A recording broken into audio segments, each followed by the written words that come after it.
What about the bigger bets, like making a large acquisition or the rollout of Newsfeed or something like that? How do those decisions work?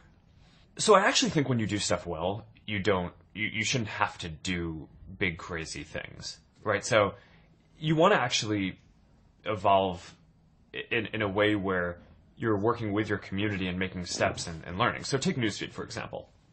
There was a relatively big shift, but it actually had been a couple of years in the making by watching how people were using the service, right? So, when we started off, we didn't have anything like Newsfeed that showed you updates from what people were sharing. We just had profiles.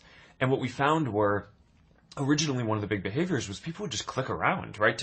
They'd click on different profiles, hundreds of them, and they'd go through all their friends to see what people had changed, right? To see what the update was in their friend's day.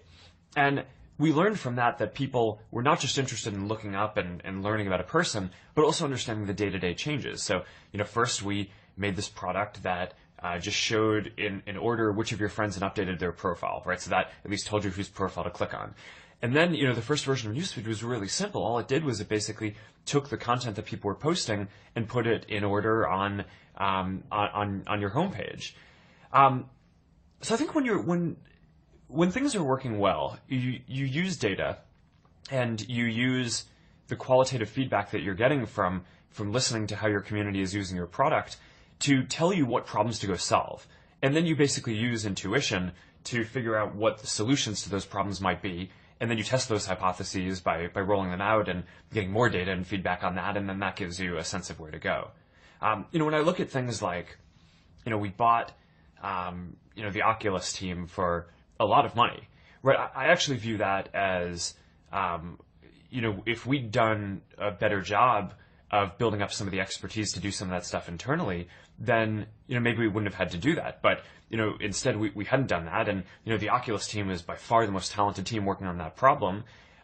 So it just made sense to go make this big move. But I actually kind of think as CEO, it's your job to not get into a position where you need to be doing these crazy things, right? And, yes. Of course it's inevitable, over the period of doing stuff, you can't be ahead of everything. So it's better to make big moves and be willing to do that than, have pride and not do that and never admit that you could have done something better in the past. But I think when stuff is working well, you're learning incrementally and growing that way.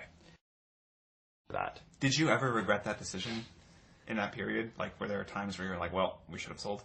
I got really lucky because, not only did what I believed in end up working out, but it ended up working out pretty quickly, right? So it literally, I think this was in the summer of 2006, and by, I think the next month after that, we launched Newsfeed, right? Which now 10 years later, looking back at it, is, one of the most used products in the world. And then we launched the ability for anyone to sign up, which immediately started growing the community.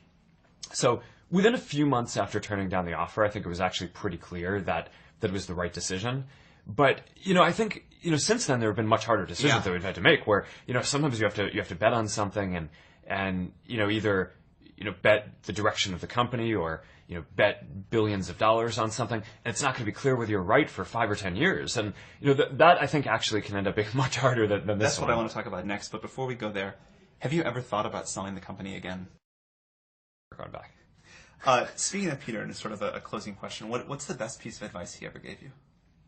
I think Peter was the person who told me this really pithy quote that in a world that's changing so quickly, the biggest risk you can take is not taking any risk.